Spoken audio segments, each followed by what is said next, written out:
Hello, thank you for stopping by. I'm going to read this story called Snowman Magic.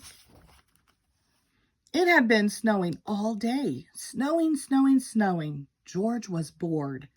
There was no school, so he needed something to do. He kept looking out the window. Would it ever stop? The next morning, the sun was shining. When George looked out the window, everything was a brilliant white. The snow was so bright it was almost hard to look at. If he squinted, he could see it was very deep, and it had drifted high against the slope in his backyard. George put on his warm socks and his snow boots and his flannel shirt. Then he put on his snow jacket, his boots, his mittens, and his hat. He was ready.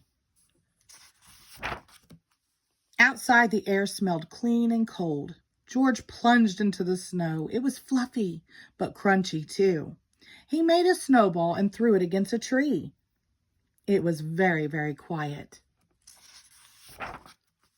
George took some snow and packed it into a small ball. Then he started rolling the ball in the snow. The ball got bigger and bigger.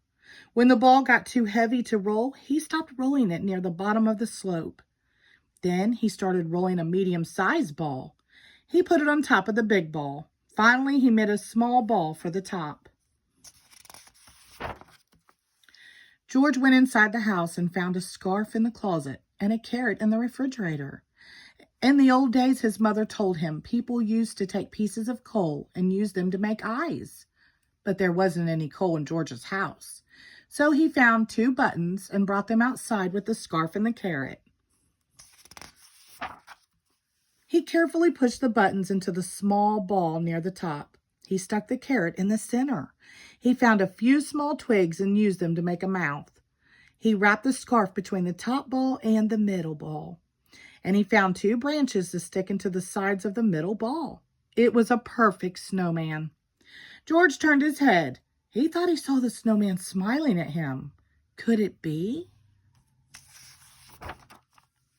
"Time for a snack," said George. He went inside the house and got 2 mugs of hot chocolate and some cookies.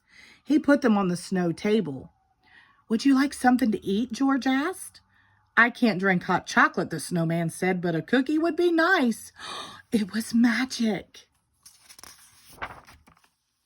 After their snack, George made a cave, tunneling deep into the slope. He piled up snowballs at the entrance. Then he threw a couple of the snow at the snowman. The snowman made some snowballs and threw them back to George. His long branch arms helped him throw the snowballs very far. It was hard to say who won the fight, but it was still fun.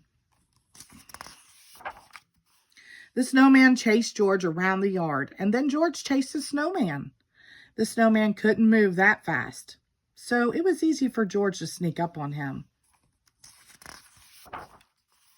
It was starting to get dark. George didn't want to go inside, but his mother was calling him. "Goodbye, snowman," he said. "I will see you tomorrow."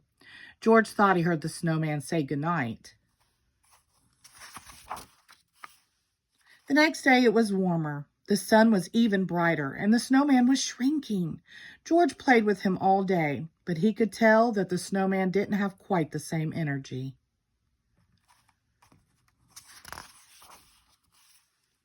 Then it was Monday. George had to go to school.